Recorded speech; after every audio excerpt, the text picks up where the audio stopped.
Hello, my name is Neil Paul. My candidate ID is 5640. I will be talking about creative critical reflection number 1, which is how does your product use or challenge conventions and how does it represent social groups or issues? Today, I will be talking to you about my cover. The first thing is my masthead. My masthead follows conventions by its location in the top third and taking up the entire width. The font of my masthead is sans serif. The name Paw Pals itself represents a social group of people who think their dogs are their pals or family, but also just dog lovers in general. The next thing I'll be talking about is my cover lines. As you can see, they are placed on both the left and the right thirds of my magazine, which follows typical magazine conventions. For my cover lines, they attract my target audience because of the wording of them and the bright colors of them. I use both sans serif and serif because I wanted to create contrast. I included text hierarchy in my cover lines when I separated my cover lines by main cover lines and additional cover lines, and also when separating the title and the descriptions. As you can see, I do not have a tagline, which makes my magazine challenge typical magazine conventions.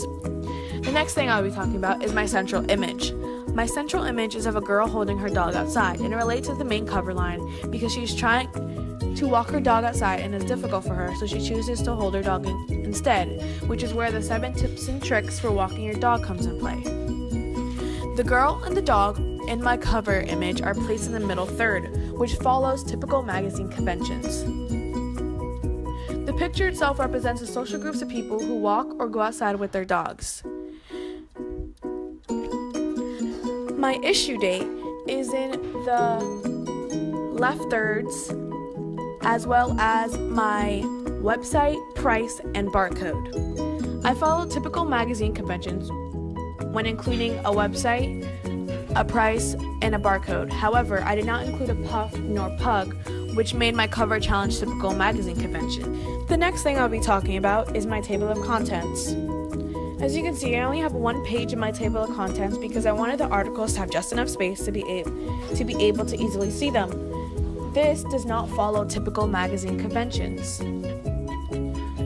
The overall arrangement of the text and photos grabs my audience's attention by being spaced out and easy to read. I included my masthead in my table of contents to brand my magazine and to familiarize my audiences with my masthead.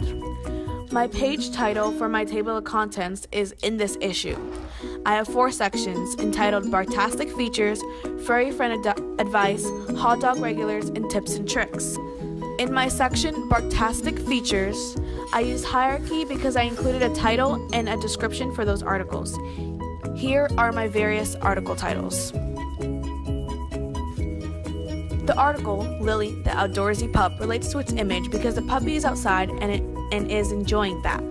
Another example is a picture with the girl and the dog, which refers to the article about every dog needs a friend, family, or someone to love them, and this affects their brain.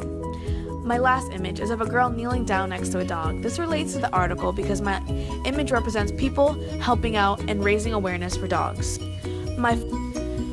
For the images in my table of contents, I didn't include any costumes, but the 2 different poses I included was of the model who is sitting down and holding the dog in her hands, and also of the model who is crouching down next to the dog on the floor. Both of these pictures were taken outside. My images were placed in the top and middle thirds of the table of contents. These images represent social groups because it represents the people who love and appreciate their furry friends. My folio includes of paw print, the page number, which is 11,